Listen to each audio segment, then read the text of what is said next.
Hi, welcome to this video. So in the next couple of moments we'll go through the organelles that can be found in a typical animal cell or eukaryotic cell and their basic functions.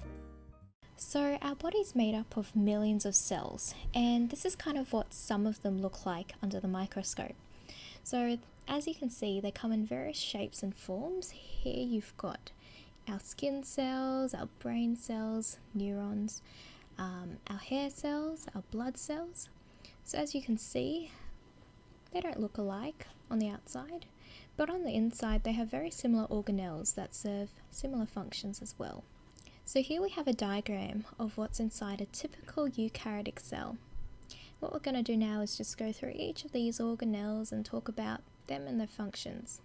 So we'll start off with the plasma membrane, also known as the cell membrane, and it just runs all along the outside of the cell. It's semi-permeable, which means it only allows certain substances to go in and out of the cell.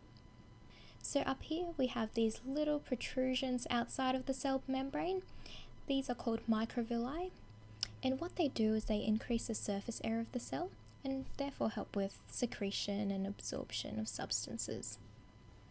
What's not shown in this diagram are cilia and flagella. Now these are just longer extensions that help the cell in movement, so it kind of propels the cell along its path.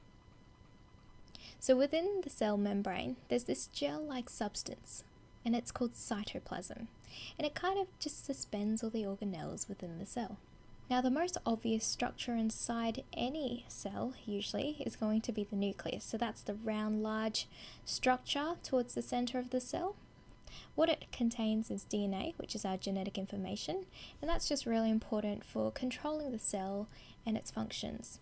Inside the nucleus you can see a smaller round organelle. This is the nucleolus. It contains RNA or ribonucleic acid. Now close by to the nucleus we have these string-like organelles, and these are called rough endoplasmic reticulum.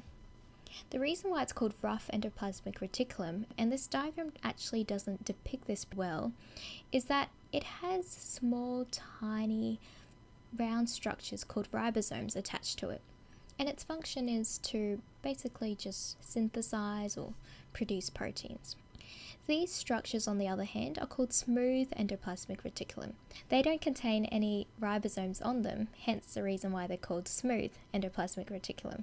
What these structures do is that they help in the synthesis and transport of lipids and steroids. Moving on now to the Golgi apparatus. So before we were talking about how our proteins are produced in the rough endoplasmic reticulum. Well, when they're produced, what happens is that they travel all the way to the Golgi apparatus. And the Golgi apparatus is kind of like a post office. So what it does is it packages these proteins into storage-like vesicles, and it sends it away to where these proteins are needed. So it could be outside of the cell, it could be inside of the cell. So it's kind of like a packaging area. Another function of the Golgi apparatus is that it produces lysosomes. So now we'll move on to these structures here. These are lysosomes, and what's special about them is that they're sacs that contain digestive enzymes. Digestive enzymes are useful in the cell for a number of reasons. So if there's waste products inside the cell, these lysosomes come up and kind of engulf all these waste materials and digest them and therefore eliminate them.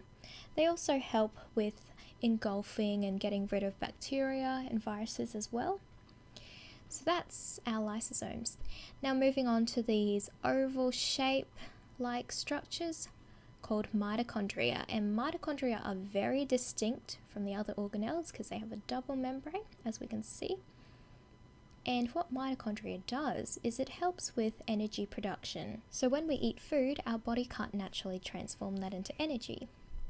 It needs to go through complex processes with the assistance of mitochondria.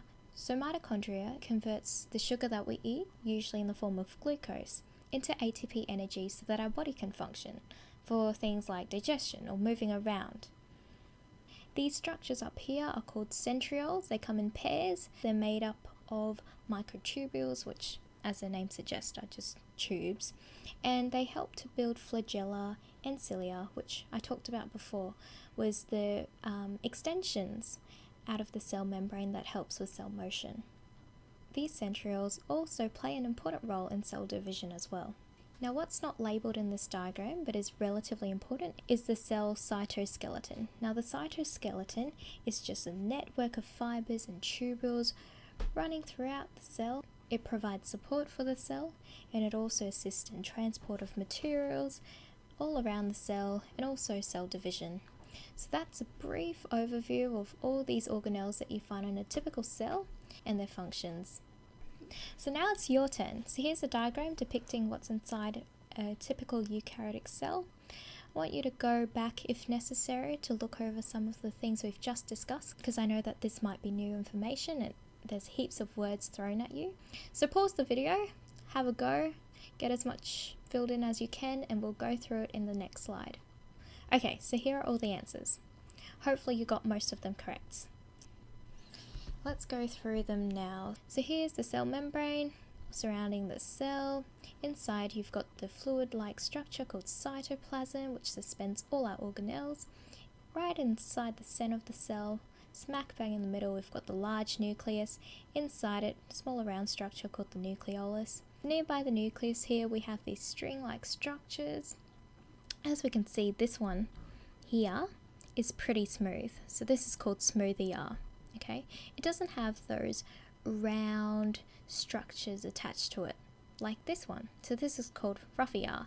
And of course the round structures are ribosomes, which effectively produces proteins. Now once the proteins are produced, they're sent to the Golgi apparatus, which is here for packaging. They're packaged into vesicles, which are these structures here. Here we have our lysosome, a sac full of digestive enzymes. Mitochondria, so distinguished by their oval shape and double membrane. Here we've got our centrioles, so they come in pairs. These are ribosomes, and I should have made mention before that ribosomes are not only formed on rough endoplasmic reticulum, they can also be dispersed throughout the cell.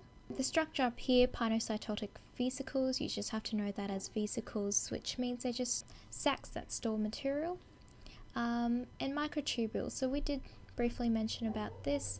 This is part of the cytoskeleton that provides the cell with support and also assists in transport around the cell as well.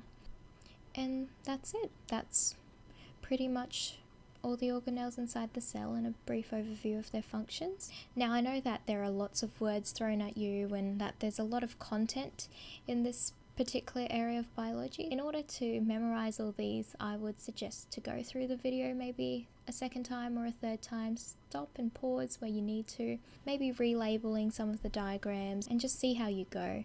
So that's it. Thanks for watching.